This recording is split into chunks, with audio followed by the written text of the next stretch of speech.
मैं शशि सिडाना स्वागत करता हूं आपका आपके अपने YouTube channel chemistry and GK Shashi Sidana पर।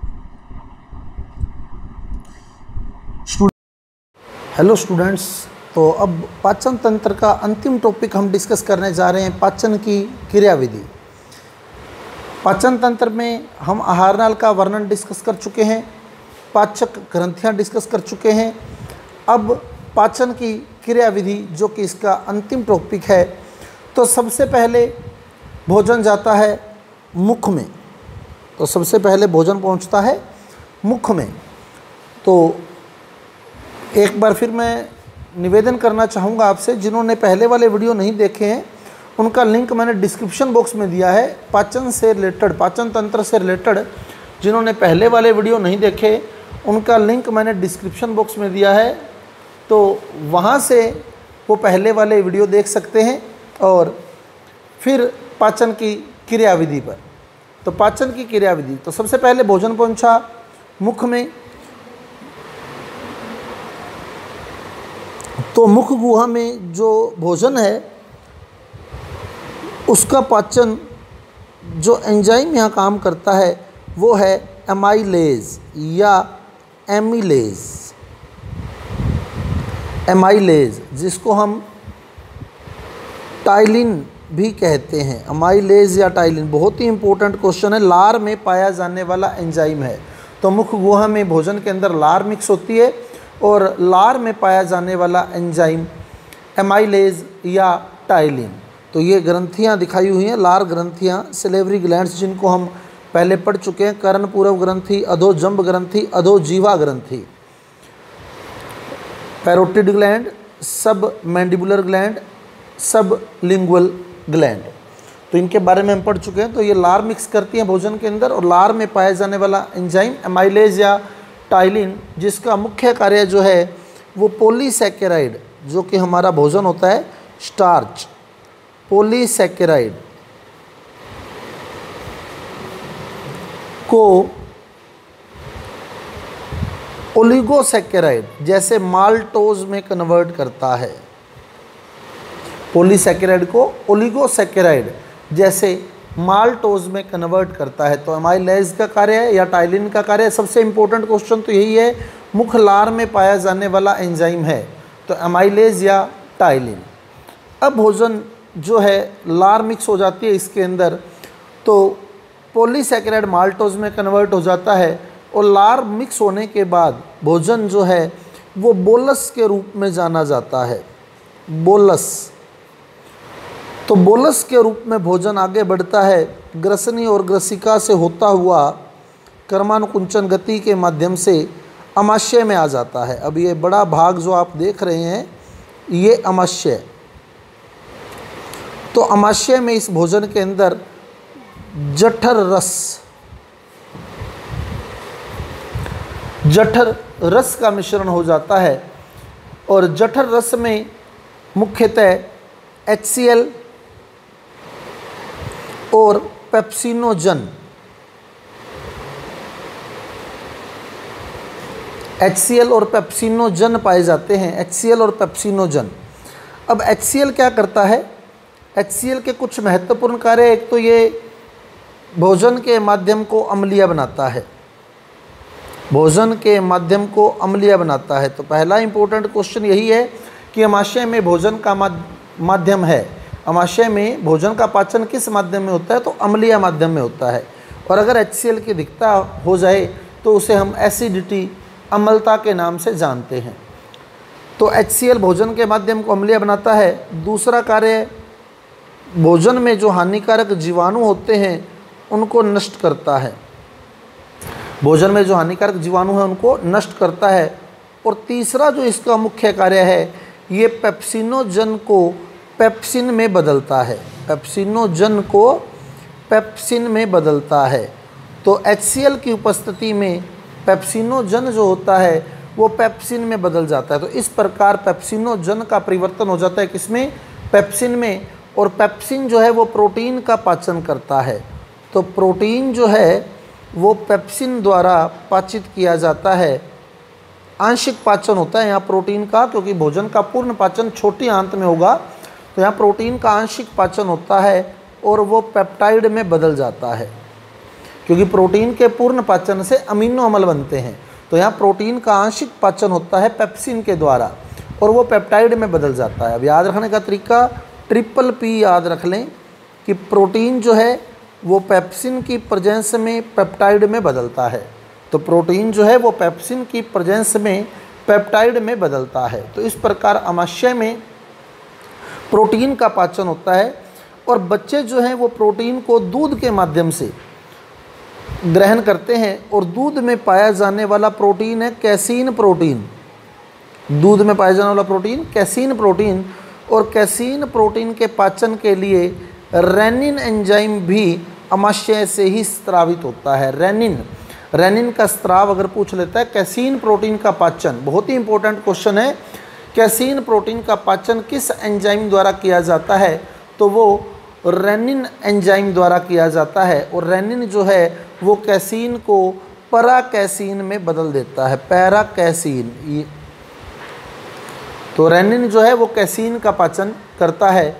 और HCl जो है आमाशय में HCl का स्राव करने वाली कोशिकाएं हैं, बहुत ही इंपॉर्टेंट क्वेश्चन है। तो HCl का स्राव करती है ऑक्सिंटिक कोशिकाएं। ऑक्सिंटिक कोशिकाएं, आमाशय की कौन सी कोशिकाएं HCl का स्राव करती हैं, तो ऑक्सिंटिक कोशिकाएं HCl का स्राव करती हैं। तो इस प्रकार भोजन बोलस के रूप में आमाशय में पहुंचता है। आमाशय में यहाँ जठर रस मिलता है और जठर रस में मुख्यतः HCl और पेप्सिनोजन और इसके अलावा रेनिन जैसे एंजाइम पाए जाते हैं। HCl के कार्य एक तो भोजन के माध्यम को अम्लीय बनाता है, दूसरा जीवाणुओं को मारता है और तीसरा पेप्सिनोजन को पेप्सिन में बदलता है। और रेनिन जो है वो दूध में पाए जाने वाले कैसीन प्रोटीन को पैराकैसीन में बदलता है और पेप्सिनोजन को HCl पेप्सिन में बदल देता है और पेप्सिन जो है वो प्रोटीन का पाचन करके पेप्टाइड बनाता है। इस प्रकार बोलस में जब जठर रस मिक्स हो जाता है तो भोजन काइम में बदल जाता है। तो आमाशय में भोजन जो है वो काइम में परिवर्तित हो जाता है, काइम। अब काइम जो है वो आगे आता है छोटी आंत के अंदर। तो जैसे ही ये छोटी आंत में आता है तो सबसे पहले अग्नाशय से अग्नाशयी रस इसमें मिक्स हो जाता है।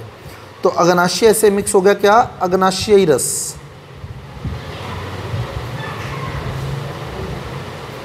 इधर से पित्ताशय से पित्तरस, पित्ताशय से मिक्स हो जाता है क्या, पित्तरस। और छोटी आंत का जो मुख्य भाग है ग्रहणी, जहाँ भोजन का अधिकतम पाचन होता है, जिसे हम पहले भी पढ़ चुके हैं, तो उस आंत से निकलता है आंत्रीय रस। तो इस प्रकार जैसे ही भोजन छोटी आंत में प्रवेश होता है तो इसमें अग्नाशय रस, पित्तरस और आंत्रीय रस मिल जाते हैं। पित्तरस का कार्य जो है वो भोजन के माध्यम को, पित्तरस की प्रकृति क्षारीय होती है। पहले भोजन किस रूप में आया था, अम्लीय माध्यम में, अम्लीय माध्यम में आया था, तो भोजन का माध्यम अम्लीय था। लेकिन पित्तरस की प्रकृति क्या है, क्षारीय। अम्ल और क्षार जब आपस में क्रिया करते हैं तो उदासीन हो जाता है माध्यम। तो बहुत से एंजाइम उदासीन माध्यम में और ऐसे ही बहुत से एंजाइम क्षारीय माध्यम में सक्रिय होते हैं। तो यहाँ जो है छोटी आंत में एंजाइम जो है उदासीन या क्षारीय माध्यम में सक्रिय होते हैं। तो अगर माध्यम पूछ लेता है आपसे छोटी आंत में, तो भोजन का माध्यम क्षारीय। तो यहाँ अग्नाशयी रस और आंत्रीय रस और पित्तरस मिलता है। पित्तरस का कार्य हम पहले भी पढ़ चुके हैं। एक तो ये भोजन के माध्यम को क्षारीय बनाता है और दूसरा वसा का पायसीकरण कर देता है, वसा का पायसीकरण कर देता है। तो पित्तरस के बारे में हम डिस्कस कर चुके हैं। अब बात करें हम अग्नाशयी रस की, तो अग्नाशयी रस में जो मुख्य एंजाइम पाए जाते हैं उसमें ट्रिप्सिन व काइमोट्रिप्सिन। काइमोट्रिप्सिन तो इसीलिए बोला है क्योंकि भोजन काइम के रूप में आया है। तो काइमोट्रिप्सिन,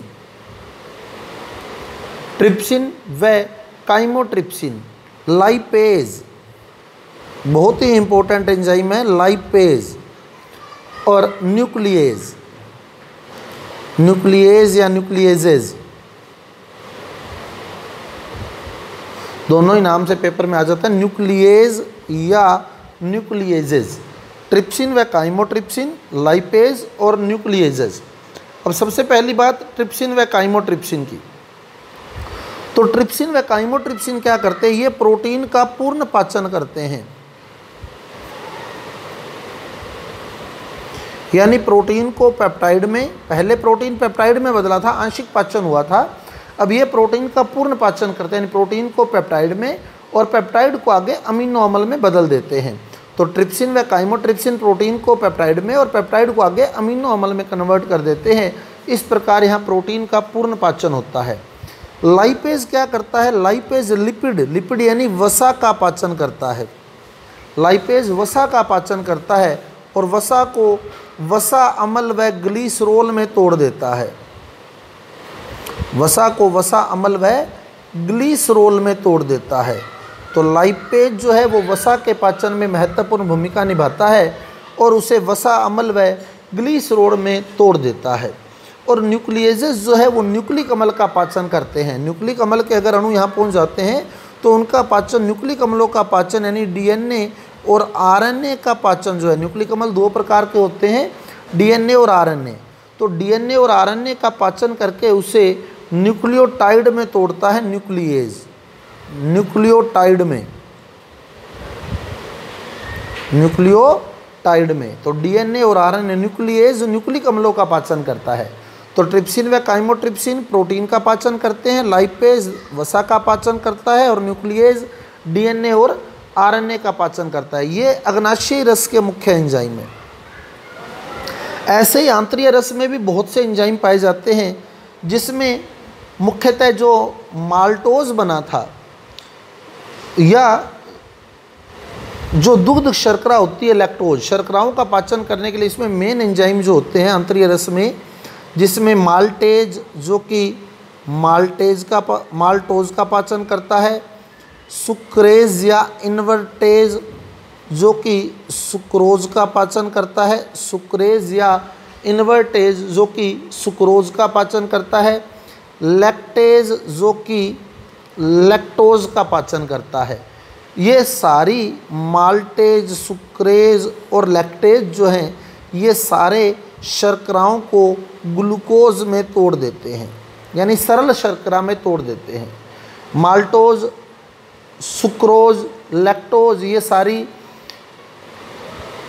डाइसैकेराइड हैं, पॉलीसैकेराइड से बनती हैं, डाइसैकेराइड, ओलिगोसैकेराइड बोल सकते हैं हम इनको, ओलिगोसैकेराइड। तो पॉलीसैकेराइड से बनी डाइसैकेराइड या ओलिगोसैकेराइड। और यहाँ जो माल्टेज है, सुक्रेज है, लैक्टेज है, ये इन ओलिगोसैकेराइड का पाचन करके सरल शर्करा जैसे ग्लूकोज बना देते हैं। तो इस प्रकार भोजन जो है वो सरल शर्करा में बदल जाता है। इसके अलावा इसमें डाईपेप्टाइडेज एंजाइम भी होते हैं आंतरीय रस में,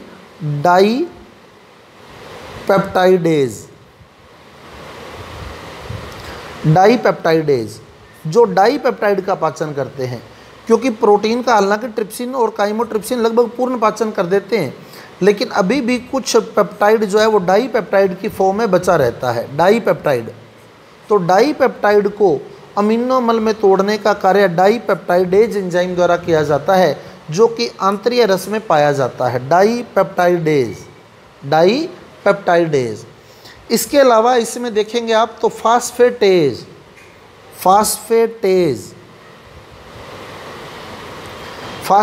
एंजाइम ये क्या करता है, यहाँ अग्नाशी रस में न्यूक्लिएज था जिसने डीएनए और आरएनए को न्यूक्लियोटाइड में बदल दिया था, और फास्फेटेज जो है ये न्यूक्लियोटाइड को तोड़ देता है नाइट्रोजन क्षार में, शर्करा में और फास्फोरिक अम्ल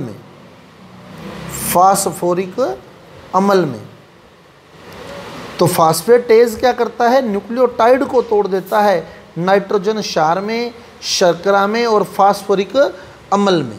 तो इस प्रकार भोजन जो है बिल्कुल सरल अणुओं में, जैसे यहाँ प्रोटीन था तो अमीनो अम्ल बन गया, अगर कोई ओलिगोसैकेराइड है तो वो सरल शर्करा बन गए, और न्यूक्लियोटाइड जो थे वो भी बिल्कुल छोटे छोटे अणुओं नाइट्रोजन, क्षार, शर्करा और फास्फोरिक अम्ल में बदल गए हैं। इस प्रकार भोजन का लगभग पूर्ण पाचन जो है वो छोटी आंत, भोजन का लगभग पूर्ण पाचन छोटी आंत के भी कौन से भाग में? ग्रहणी में। छोटी आंत के भी ग्रहणी भाग में हो जाता है। भोजन का लगभग पूर्ण पाचन छोटी आंत के ग्रहणी भाग में हो जाता है। इसके बाद भोजन आता है अग्र शुद्धांत्र में। ग्रहणी तो बिल्कुल स्टार्टिंग में ही आ गई, अमाशय से भोजन निकलते ही ये ग्रहणी भाग है जो स्टार्टिंग वाला भाग है छोटी आंत का। उसके बाद आता है अग्र शुद्धांत्र। ये अग्र शुद्धांत्र चल रही है। अग्र शुद्धांत्र में हमने पढ़ा था कि जो पचित भोजन होता है उससे जो आहार रस बनता है उसका अवशोषण अग्र शुद्धांत्र में होता है। और अग्र शुद्धांत्र में जो कोशिकाएं आहार रस का अवशोषण करती हैं वो हैं एंटेरोसाइट, आंत्र कोशिकाएं, एंटेरोसाइट्स। तो अग्र शुद्धांत्र की कौन सी कोशिकाएं आहार रस का अवशोषण करती हैं? एंटेरोसाइट्स, एंटेरोसाइट्स कोशिकाएं। उसके बाद अग्र शुद्धांत्र के बाद भोजन आता है इसके अंतिम भाग शुद्रांत्र में। शुद्रांत्र में, और शुद्रांत्र जो है वो बड़ी आंत में खुलता है, लेकिन शुद्रांत्र में यहाँ पित्त, लवण और विटामिन का अवशोषण हो जाता है।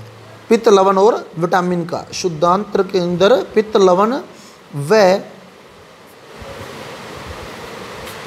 विटामिन का अवशोषण हो जाता है। ये भी हम डिस्कस कर चुके हैं। उसके बाद भोजन पहुंचता है बड़ी आंत में।